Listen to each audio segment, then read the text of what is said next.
से राधे राधे। श्री हरिवंश महाराज जी, आपके चरणों में कोटि कोटि प्रणाम। महाराज जी, ध्रुव जी के चरित्र में महाराज जी से सुना है कि उन्होंने नारद जी से प्राप्त मंत्र का 7 दिन 7 रात्रि जप करने से आकाशचारी सिद्धों के दर्शन होने लगे उन्हें। क्या ऐसा अनुभव हमें भी हो सकता है उसी मंत्र को जपने से? क्या ये मंत्र गुरु मंत्र? पर इसमें बात ध्यान रखना, ऐसे मंत्र जपना अलग बात है। परम सिद्ध नारद जी भगवान के अवतार हैं और बड़ा निर्मल हृदय ध्रुव जी का है। 5 वर्ष की अवस्था है और वो आदेश करते हैं कि तुम 7 दिन 7 रात्रि जपोगे तो तुम्हें सिद्धों के दर्शन होंगे। तो इसमें प्रधानता मंत्र जप की नहीं है, इसमें प्रधानता देवर्षि नारद जी के वचन की है कि 7 दिन 7 रात्रि जपने मात्र से जो सिद्ध महापुरुष हैं उनके तुम्हें दर्शन होने लगेंगे। ये सबके लिए नहीं है, ये केवल देवर्षि नारद जी ध्रुव को आदेश कर रहे हैं। तो देवर्षि नारद जी के वचन के प्रभाव से ध्रुव जी को दर्शन हो रहे हैं। नहीं तो 7 दिन मंत्र जप के देख लो आप, ऐसे 7 दिन 7 रात्रि। हाँ, ऐसा नहीं कि व्यर्थ जाएगा, वो कृपा करेगा, किसी सिद्ध गुरुदेव की तरफ ले जाएगा। जब तक पूर्ण पुरुष महापुरुष भगवत प्राप्त महापुरुष नहीं मिलते तब तक ये दिव्य आनंद की अनुभूतियां नहीं होती। नहीं, हाँ, देवर्षि नारद जी भगवान के अवतार हैं। और ध्रुव जी की बात देखो, कितनी जोर की परीक्षा में पास है वो। कह रहे तुम्हें सिंहासन में चढ़ने से रोका था, अभी चलो, बालक का क्या मान अपमान, जो मैं आदेश करूंगा तुम्हें राज सिंहासन दे देंगे महाराज उत्तानपाद। तो उन्होंने कहा नहीं। देवर्षि नारद जी से कहा, मुने आपको पता मेरा क्षत्रिय स्वभाव है, एक बार जो निश्चय कर लिया वो टल नहीं सकता, मैं बन जाऊंगा। बोले वहां भयानक जीव तुम्हें खा डालेंगे। तो बोले भय और प्रलोभन दोनों बातें दिखाई, लेकिन ध्रुव जी तनिक भी विचलित नहीं हुए। तब उन्होंने कहा जाओ, ये 12 मंत्र, यमुना त्रिकाल स्नान, मधुपुरी मथुरा, और यहां जाकर अनुष्ठान करो। 7 दिन 7 रात्रि में दिव्य सिद्धों के दर्शन होंगे और बहुत अल्प काल में तुम्हें भगवत साक्षात्कार हो जाएगा। तो 6 महीने में भगवत साक्षात्कार कर लिया। पर कितना कठिन, सूखे पत्ते, फिर वायु को भी रोक दिया। जो ही वायु को रोका समस्त ब्रह्मांड की वायु रुक गई और भगवान को तत्काल आना पड़ा। तो ध्रुव जी जैसे तो ध्रुव जी, प्रहलाद जैसे तो प्रहलाद जी, नारद जी जैसे तो नारद जी। हम उनकी चरण रज का आश्रय लेकर थोड़ा भजन कर ले, यही हमारे सौभाग्य होंगे। समझ पा रहे आप जी? महाराज जी, एक और प्रश्न है। लीला में प्रवेश प्राप्त संतों को इच्छानुसार लीला दर्शन होते हैं या केवल अपने इष्ट की ही लीला के दर्शन होते हैं, या इस भागवतिक स्थिति में कोई संकल्प विकल्प नहीं होता, लीला इष्ट की इच्छा से ही होती है? एक प्रवाह होता है, कोई संकल्प विकल्प नहीं। यंत्रवत, जैसे कठपुतली उतने नाचती है जितना कठपुतली नचाने वाला होता है, ऐसे ही उस महापुरुष का अंतःकरण केवल श्री भगवान होते हैं। उस समय क्या स्फुरित हो रहा है उसके बस की बात नहीं। कौन सी लीला चल रही ये उसकी सोची हुई बात नहीं। सोच, चाह, इच्छा, संकल्प ये तो साधना में ही नष्ट हो जाते हैं, सिद्ध पुरुष में नहीं रहते। ब्रह्मभूता प्रसन्नात्मा न शोचते न कांक्षते समाः सर्वेषु भूतेषु मद भक्तिम लभते पराम। कोई सोच नहीं, कोई चाह नहीं, बस चल रहा है। रिमोट ठाकुर जी के हाथ में, अंतःकरण रूपी पर्दे पे चल रहा है। अब उसमें जो प्रभु चला रहे हैं, क्या लीला चल रही, क्या उसके द्वारा करवा रहे हैं, क्या उसके द्वारा बुलवा रहे हैं, वो देख रहा है मात्र। हो रहा है, सब हो रहा है। वो ऐसी स्थिति होती कि हो रहा है, वो देख रहा है, ये हम कह रहे हैं, लेकिन वो देख रहा है ऐसा उसे भान भी नहीं है। उसमें इतना डूबा हुआ है कि मैं की भी विस्मृति हो चुकी है, तभी वो लीला में प्रवेश पाता है। अब वो स्वाद ऐसा है, वो रस ऐसा है कि अनिर्वचनीयम प्रेम स्वरूपम, वाणी से कहा नहीं जा सकता। जैसे हमने कई बार कहा है कि प्राकृतिक वस्तु का आनंद भी आप वाणी से नहीं कह सकते। जैसे आपको एक गुलाब जामुन पवाया, बोले कैसा, बोले मीठा, बोले नहीं कैसा मीठा, बोले बहुत मीठा, बोले कैसा बहुत मीठा। तो तीसरा उत्तर होगा आप खा के देख लीजिए, फिर आगे नहीं बोल सकते। तो प्राकृतिक वस्तु भी अनुभव, तो फिर तो चिदानंद लीला है, तो अनुभव गम में भजें जय संता। तो उसमें मैं का विस्मरण हो जाता है। भगवान ही स्वयं उसके हृदय में, भक्त के हृदय में बैठ के विविध प्रकार की लीलाएं कराते हैं। वो आंतरिक दिव्य लीलाएं और बाहरी व्यवहारिक लीलाएं दोनों उसी की, भगवान के हाथ में रिमोट होता है, भगवान ही कराते हैं। किस पर कृपा, किसको उपदेश, किसको शासन, ये सब भगवान करते हैं। देखने में लगता है अमुक भक्त को इस समय बहुत दयामय है, इस समय बहुत गुस्सा है, या वो केवल भगवान है। उस समय भगवान ही सारी लीला कर रहे हैं, बाह्य और आंतरिक दिव्य लीला। उसका अंतःकरण ढांचा केवल दिखाई दे रहा है और अंदर पूरा भगवान का अधिकार हो जाता है। समझ पाए आप? राजेंद्र कुमार गुप्ता जी, राधे राधे महाराज जी, आपके चरणों में कोटि कोटि प्रणाम। महाराज जी, आप सब श्री सदगुरुदेव आचार्य और श्री राधा रानी की कृपा से आनंद कोश का आनंद प्राप्त हो रहा है, परंतु आगे की स्थिति परमानंद की साधक को कैसे प्राप्त होती है? निरंतर स्मृति, निरंतर स्मृति, अखंड अबाध स्मृति, ये हमारी तरफ से है। इस पर प्रयास हमारा, और सब कुछ भगवान की कृपा से सुलभ हो जाएगा। प्रयास हमको करना है कि हमारी स्मृति भगवान से टूटे ना। कभी हम पद गा रहे हैं, कभी कथा सुन रहे हैं, कभी हम भगवान की लीलाओं का भी गायन कर रहे हैं, कभी हम ठाकुर सेवा कर रहे हैं, कभी समाज सेवा कर रहे हैं, पर हमारा चित्त जुड़ा रहे। जैसे गोपीजनों की स्थिति नहीं है कि विक्रेतु कामा खिल गोप कन्या मुरारी पादार्पित चित्तवृत्ति, मुरारी पादार्पित चित्तवृत्ति, लेकिन कार्य दही बेचने जा रहे हैं, चित्तवृत्ति। तो कभी कभी दध्याधिकम मोह वसाद वोचद गोविंद दामोदर माधवेति, कोई गोविंद ले ले, कोई दामोदर ले ले, कोई माधव ले ले, ये पुकार रहे और जा रहे दही बेचने। अब चित्त वृत्ति कृष्णाकार है, भगवदाकार है, तो बोल रही दही ले, दही की जगह बोल रही कोई गोविंद ले ले, कोई दामोदर ले ले, कोई माधव। हमारी स्मृति अखंड होनी चाहिए। तो भगवदानंद की जो बाढ़ है वो हृदय में है। आनंद सिंधु मध्य तो वासा, हमारा जो हृदय है वही हृदयेश्वर भगवान विराजमान है, वही निकुंज है, सब कुछ है। नारायण या गौर श्याम को हृदय निकुंज बसइए, ये हृदय निकुंज हमारे उर वृंदावन, और यही सब कुछ प्रकट हो जाएगा। अखंड स्मृति, जो गुरुदेव ने नाम दिया, जो मंत्र दिया, जो वाणी दी, उसी की अखंड स्मृति। बस अखंड स्मृति के लिए हमारा जीवन प्रयत्नशील रहे। आगे तो सब भगवान की तरफ से आता है, ज्ञान विज्ञान स्थिति भाव देह सब उधर से आता है। हमारी तरफ से अखंड स्मृति, बार बार सुमिरन करना। सेवक जी महाराज कह रहे हरिवंश नाम बिसरे न छिन, श्री हरिवंश सहाय भल।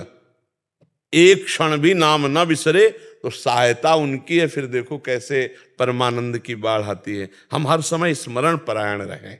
वो अभ्यास में कई तरह के अभ्यास करने हैं स्मरण में, केवल नाम जप ही नहीं है, उसमें लीला गायन, सेवा, परोपकार, समाज सेवा सब उसमें जुड़ जाता है। क्योंकि हमें एन के इन प्रकारेण भगवान से जुड़े रहना है, और इसका फल होता है भगवान की कृपा से निरंतर परमानंद की बाढ़ आना। ये फल है। पहले हम अभ्यास में रत रहे। कृष्ण यादव जी, कोटा राजस्थान। श्री हरिवंश गुरुदेव। श्री हरिवंश महाराज जी, आपके चरणों में कोटि कोटि प्रणाम। गुरु जी, आपने बताया कि नाम में तारण शक्ति है, नाम को चाहे कैसे भी जपो वो हमें समान फल ही प्रदान करेगा। तो गुरु जी, हम ऐसा क्यों कहते हैं कि हमें नाम को एकाग्र होकर जपना चाहिए, और जब हम नाम को एकाग्र होकर जपते हैं तो हमें ज्यादा फायदा क्यों महसूस होता है? फायदा से मतलब नहीं बच्चा। अब हम तुमको खीर पवावें और तुम्हारी एकाग्रता का अपहरण कर ले, अब तुम खीर का स्वाद ले पाओगे? नहीं ले पाओगे ना। और अगर हम तुमसे कहें कि अब प्यार से तुम एकाग्रता पूर्वक खीर पाइए, तो उसका तुम स्वाद ले पाओगे ना। अगर हमारा मन विविध वासनाओं में भ्रमित हो रहा है तो हम नाम का स्वाद नहीं ले पाएंगे। शरीर छूटेगा, मरेंगे, फिर जो हमारी गति होगी उसका हम कोई महत्व नहीं रखते। हम रखते हैं जीते जी हमारे अंदर कोई टेंशन न रह जाए और हम एक अद्भुत आनंद में, एक अद्भुत सुख में डूबे। इसके लिए एकाग्रता की आवश्यकता है। तो हम जो नाम जप करेंगे उसमें एकाग्र होंगे तो हमें स्वाद मिलने लगेगा। अगर हम एकाग्र न हो तो फिर स्वाद नहीं मिलेगा। कल्याण तो कर ही देगा, तो कल्याण करेगा मरने के बाद। हमें स्वाद चाहिए अभी। अगर अभी स्वाद नहीं मिला तो हमारा मन विषयों में नाम जपते हुए भी कूद जाएगा। वो हमको गलत मार्ग में ले जाने के लिए प्रेरित करेगा। मन हमसे गंदी बातें सोचवाएगा, तो हम सोचने का टाइम नहीं देंगे। हम मन को एकाग्र करके प्रभु के नाम में लगाएंगे। राधा राधा राधा। देखो, जीवन का कोई ठिकाना नहीं है। किसी भी क्षण शरीर छूट सकता है, हमारा या आपका। मतलब शरीर रोगग्रसित है तो इसलिए पक्का हो चुका है कि अब जल्दी ही जाने वाला है। ऐसे पता ही नहीं किसी को कब चला जाए। अगर हम नाम का स्वाद अभी न लिए तो हमें मरने के बाद जो कल्याण का है उस पर ज्यादा महत्व नहीं। हमारा महत्व है जीते जी हम निर्विकार होकर भगवान के चिंतन में मस्त हैं।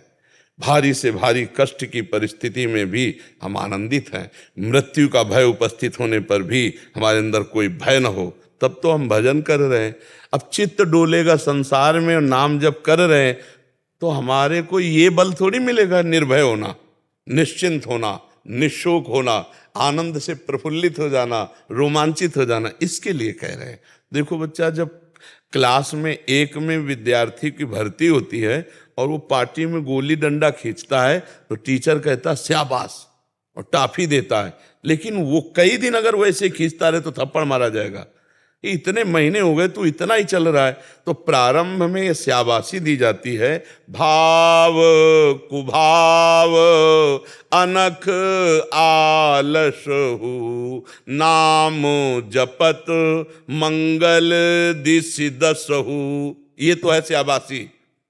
फिर जब उसको पढ़ाई में आगे बढ़ाया जाता है, सादर सुमिरन जे नर करही, गोपद इयु भवसागर तरही। सादर सातु दीर्घ काल निरंतर सत्कार सेवितो दृढ़ भूमि, राधा राधा राधा वही दिखाई दे रहा है, वही सोच रहे हैं, वही अंदर बोल रहे हैं, वही सुन रहे हैं। भगवत प्राप्ति बहुत शीघ्र, समस्त पापों का नाश, अंदर कुचिंताओं का नाश, शोक का नाश, बहुत आनंद। नाम जब परम आनंद प्रदान करता है, शुरू तो करे और कहीं एकाग्रता पूर्वक करे तो बहुत जल्दी लाभ मिल जाए।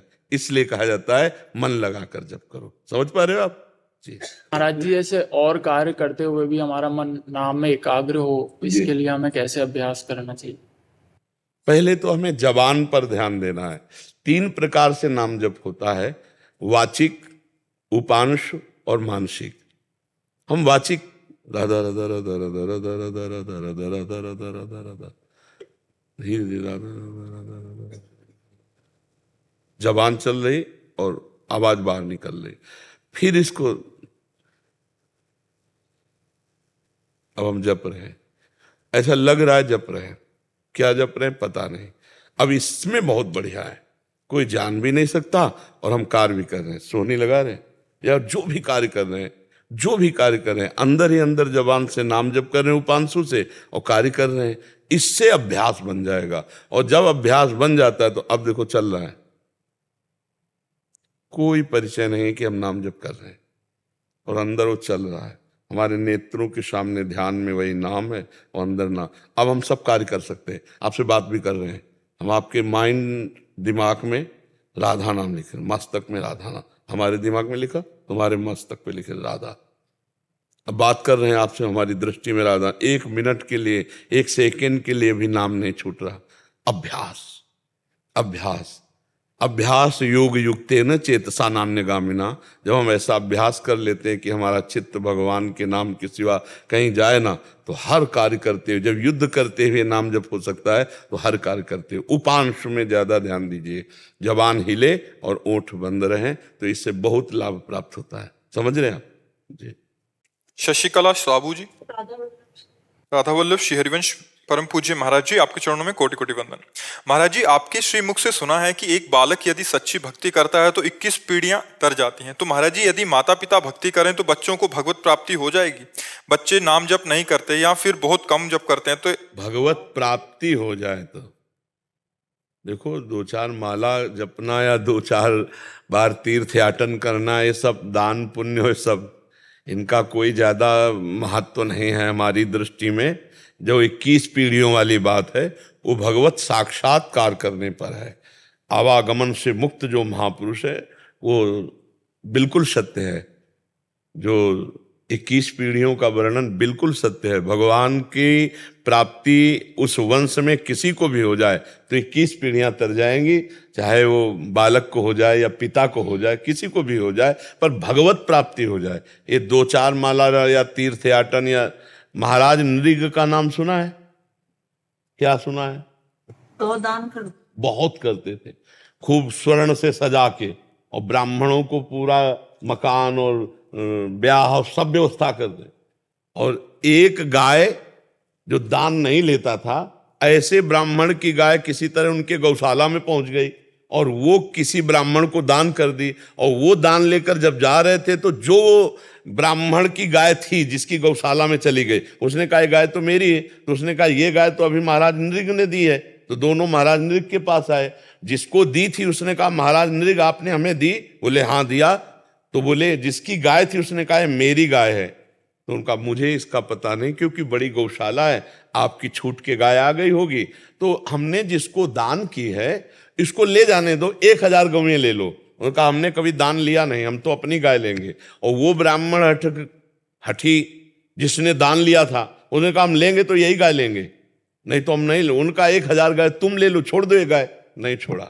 बस इतने अपराध का फल हुआ कि वो गिरगिट बने जाके, द्वारिका के कुएं में गिरगिट बने जाके। हमें लगता है कि दान पुण्य जितने सब हैं भगवान को समर्पित करके भजन न किया जाए अगर, तो इनमें इतनी सामर्थ्य नहीं है कि हमारा काम बन जाए। ये तो कहो बहुत से ऐसे सत्कर्म हुए थे कि द्वारिका के कुएं में बने, तो भगवान श्री कृष्ण ने उनका उद्धार किया। तो हमें लगता है कि भगवान का नाम जप करते हुए जब हमारे को भगवत प्राप्ति हो जाए पक्का, फिर तो क्या है, फिर तो 21 पीढ़ियां तरना कोई बड़ी बात है। अरे वैसे भी देखो, सरकारी आदमी के परिवार को सुविधा देती है हमारी भारत सरकार के लिए देती, तो वो तो अखिल सरकार है। ये सुविधा है, एक भगवत प्राप्त हो जाए तो 21 पीढ़ियां भगवत प्राप्त हो जाएंगी, कल्याण उनका हो जाएगा। ये तो पक्का है। तो करो डट के भजन इतना कि भगवान का साक्षात्कार हो जाए। पर ये बहुत कठिन है, खिलवाड़ नहीं है। सब भोगों का विस्मरण करके जब निरंतर भगवत स्मृति में देखो, आप लोग सब बैठे हो, कितनी देर भगवान में टिकते हो? मिनट टिकना कठिन हो जाएगा। देखो ना, भगवान में टिकना, वो फौरन विषय में भाग जाएगा मन, फौरन से संसार के चिंत। वो मन भगवान में आसक्त हो जाए, आसक्त हो गया, मन पंग हो गया भगवान की रूप माधुरी में, लीला माधुरी में, चिंतन में। अब ऐसे महाभागवत से तुम 21 पीढ़ी की बात करो, भगवान कह रहे मम भक्ति युक्तो भुवनम पुनातु। यदि मेरा ऐसा महाभागवत प्रेमी भक्त संकल्प कर ले तो पूरे भुवन का भुवन, लोक का लोक भगवत प्राप्त हो जाए।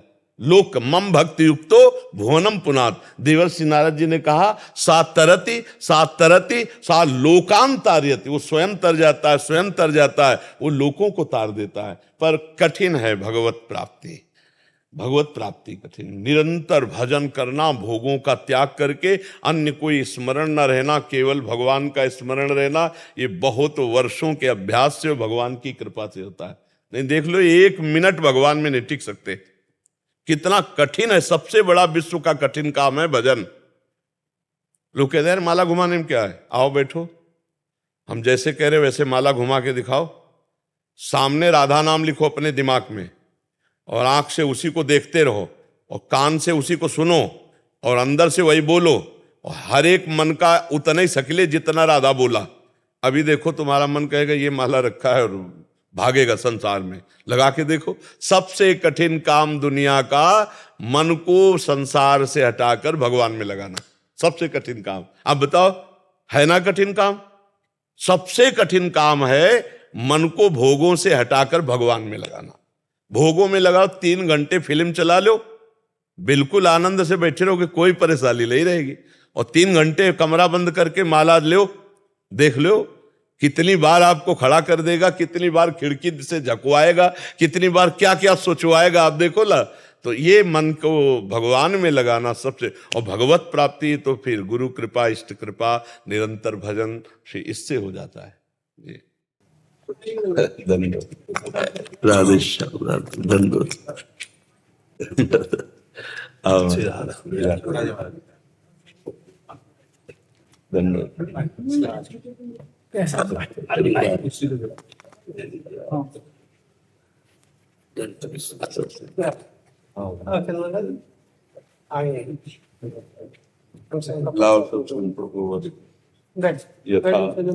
योग्य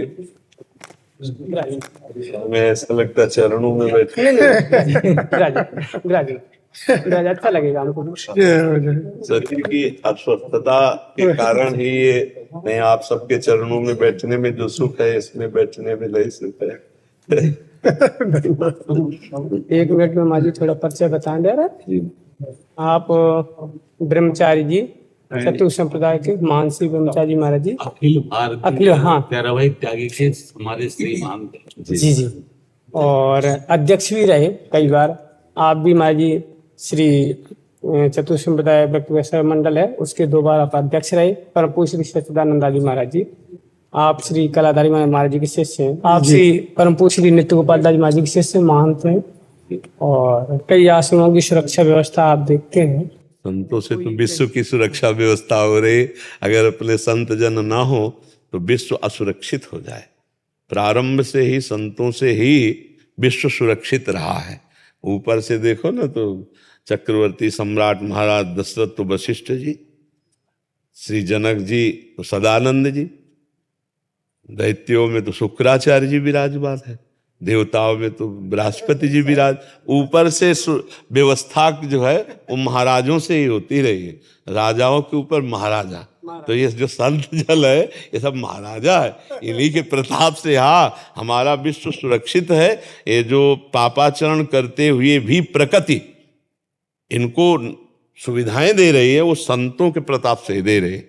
जो पापाचरण करने वाले हैं उनको भी प्रकृति नहीं, महाराज पृथु के चरित्र में आता है, पृथ्वी ने सब ले लिया, सब छुपा लिया।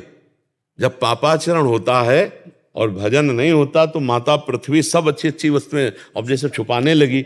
बड़े बड़े आम के वृक्ष अब खत्म होते चले जा रहे हैं, रसीले और औषधियाँ और जो सुखद। अब देखो पानी कितनी नीचाई पे जा रहा है। हम कुएं के पानी और उससे फिर हैंडपैप के पानी में आए, हैंडपैप के पानी से बिस्लरी में आ गए। तो ये सब संत जलों की कृपा से ही अभी हमारे विश्व में आनंद है, संतों की कृपा। महाराज जी एक विशेषता और बताएं, अपने जो महाराज जी थे टेकरी वाले महाराज जी अध्यक्ष तो थे ही, उस समय में सबका बड़ा स्नेह था, और महाराज जी के गुरु जी के पास में जाते रहे अपने महाराज जी। तो इनके गुरुदेव भगवान से महाराज जी पूछते रहे आज कहाँ ठाकुर जी की लीला हो रही प्रिया प्रीतम की, तो सब बताते रहे महाराज जी, परम सिद्ध को थे महाराज जी। थोड़ा आप बताइए महाराज गुरुदेव भगवान। अपने जो गुरु जी है श्री महंत अच्युतानंद दास जी महाराज, बड़े सिद्ध और बड़े भजनानंदी महाराज, बहुत ही संत,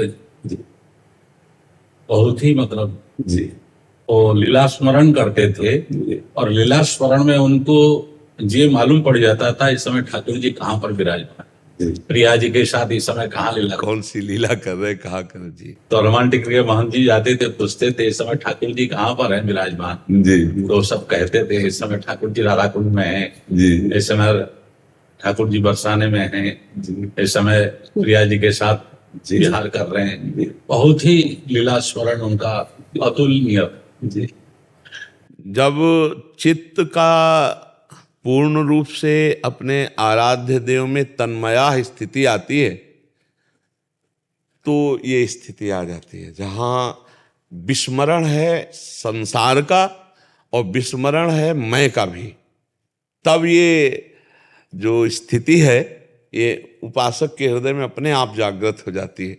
जब तक दासत्व में अहम पूरा समर्पित नहीं होता तब तक ये, और हर ठाकुर जी अलग अलग भक्तों के साथ अलग अलग लीला उसी समय करते हैं। ये भी नहीं कहा जा सकता कि जैसे इस समय आपके साथ अमुक लीला तो उसी समय वही ठाकुर जी दूसरे भक्त के साथ दूसरी लीला कर रहे होते, बड़ा आनंद देते ठाकुर जी।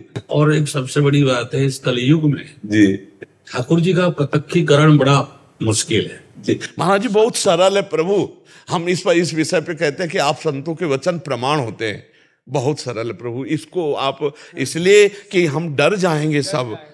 10,000 वर्ष तक ऐसे खड़े होकर के प्रचेतागण भगवान शिव उपदिष्ट स्तोत्र का गान करते हैं और यहाँ कुछ दिनों में ये आंखों में जो है ना झलकने लगते हैं महाराज। कुछ दिनों हम तो आज जय बोले सत्संग में कलयुग की, इसलिए जय कि जो 10,000 वर्षों की साधना में भी झलक आना दुर्लभ। नाम संकीर्तन, अगर अंदर नाम चल रहा है, नाम संकीर्तन करें तो भगवत साक्षात्कार बहुत सुलभ कलयुग में है महाराज जी, बहुत सुलभ है। इसलिए महाराज भगवान रुद्र ने कहा तुलयाम लवे नापी न स्वर्गम ना भगवत संग संग संग मरता। जी हाँ, उसी स्तोत्र है। हाँ। मतलब एकदम जैसे हमारे सत्य आपसे कहते हैं, सत्य आपसे परम सत्य कहते हैं। जो कलयुग में संतों के ऊपर भगवान की कृपा है, साधकों के ऊपर, वो अन्य युगों में कभी नहीं हुई। ऐसी कृपा कभी नहीं हुई, क्योंकि रोगी शरीर, मानसिकताएं खराब, छोटी आयु और बलहीनता, और इसमें भी भगवत प्राप्ति हो जाए, इसमें भी भगवत प्राप्त, जहां प्राणों का संयम करके, और यहाँ प्राण का संयम क्या, high blood pressure, low blood pressure, sugar, क्या क्या, और ऐसे में भी भगवत प्राप्ति हो जाएगी, केवल नाम अगर जीभ से चलता रहे तो। इस अजामिल जी ने, बहुत सम्मान से हम उनको कह रहे हैं क्योंकि उन भगवत प्राप्त महापुरुष हुए, ऐसे आचरण कर रखे थे कि घोर नरक जाते, पर संतों की कृपा से पुत्र का नाम नारायण रखवा दिया, तो अंतिम समय नारायण पुत्र के वाहन, ना कि भगवत स्मरण है, भगवत स्मरण नहीं, पुत्र स्मरण है, और नारायण बुलाया और भगवान के पार्षद आगे भगवत प्राप्ति का हेतु। इसी प्रसंग में ही जी उसमें कहा है सांकेत्यम पार्यास्यं वा शोभम नाम ग्रहणम अशीषा अगहरम विदुम। जी जी, इसीलिए हम कलयुग की जय बोलते हैं। कलयुग का बहुत प्रताप है, कलयुग का बहुत प्रताप है। यदि नाम जप करोगे, हम आपको सच्ची कहते हैं, बड़े बड़े महापुरुषों का वचन, बड़े बड़े सिद्धों के दर्शन से और शास्त्रों के स्वाध्याय से, और आज के हमारे समस्त बड़े सिद्ध महापुरुषों, एक ही बात निकली सार, निरंतर भगवत स्मरण। लेकिन महाराज ये संभव बड़ा बहुत ही मुश्किल और कठिन काम तब महाराज जी है जब हम करेंगे, और जब गुरु और हरि के प्रसाद से, तो हरि प्रसाद कछु दुर्लभ नहीं दुर्लभ है महाराज जी। गुरु कृपा पात्र और भगवत शरणागत नहीं दुर्लभ है महाराज जी, और अहम में इतना दुर्लभ है कि जन्म जन्म मुनि जतन करा है। नाम में रुचि श्रद्धा नहीं हो जी। हमारे जिससे श्रीमान महाप्रभु जी सनातन गोस्वामी पाद को प्रयागराज में कहा, जीवे दया नामे रुचि वैष्णव सेवन जी, यार वही आर गति नहीं सनातन जी।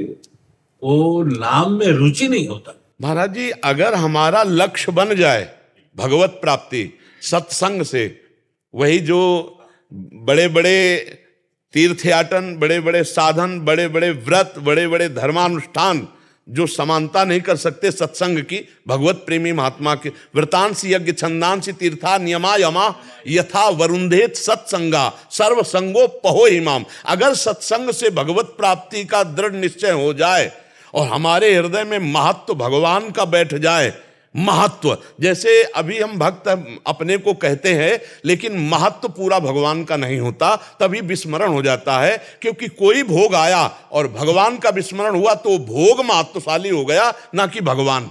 अगर महत्वशाली भगवान होते तो वो भोग को भोगते हुए भी भगवत विस्मरण ना होता। जो आवश्यक विषय है या कोई भी वस्तु है या पदार्थ है, त्रिभुवन की राजलक्ष्मी देने पर भी जो आधे पल के लिए भगवान का विस्मरण न करे, वो महाभागवत है। वही महाभागवत का संग मिल जाए और हमारे हृदय में महत्व बैठ जाए कि मुझे इस जन्म में भगवत प्राप्ति करना है, और भगवत प्राप्ति भगवान नाम जप से होती, भगवत स्मरण से, तो फिर अंदर ही अंदर वो हमारे ऐसे चलेगा कि हम रोकना चाहें तो भी न रोक पाएंगे। जैसे विषयी पुरुष विषय का चिंतन नहीं रोक पाता है, ऐसे ही लक्ष्य दृढ़ हो जाने पर, और ये बिना अभ्यास के हो जाएगा।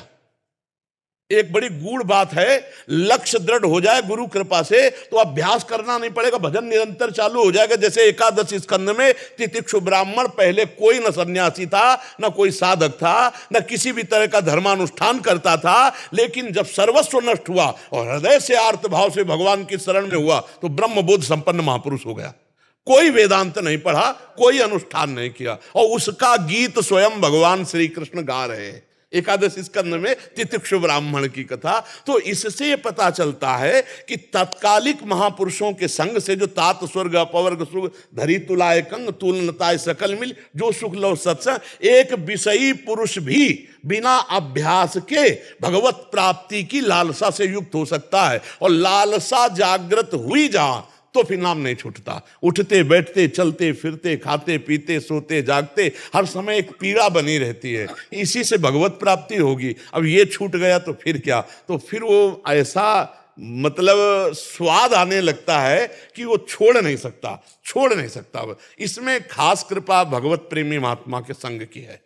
अगर भगवत प्रेमी महात्मा का संग मिल जाए तो उसके अंदर भगवत प्राप्ति की लालसा जग जाए, तो भगवान महत्वशाली लगने लगे, भगवान का नाम महत्वशाली लगने लगे बस। और महाराज ऐसी अंदर एक आनंद की उमगन उठती है कि कुछ मतलब वो कैसे उन्माद आपको बताए, वो एक अद्भुत आनंद, वो किसी साधन या गुण साधन ते नहीं हुई, तुम्हारी कृपा को पाओ कोई। जब हम हरि और गुरु के बल पे हो जाते हैं तो हम जीत जाते हैं, और जब हमारा अहम होता है तो फिर हमें बहुत कठिन है।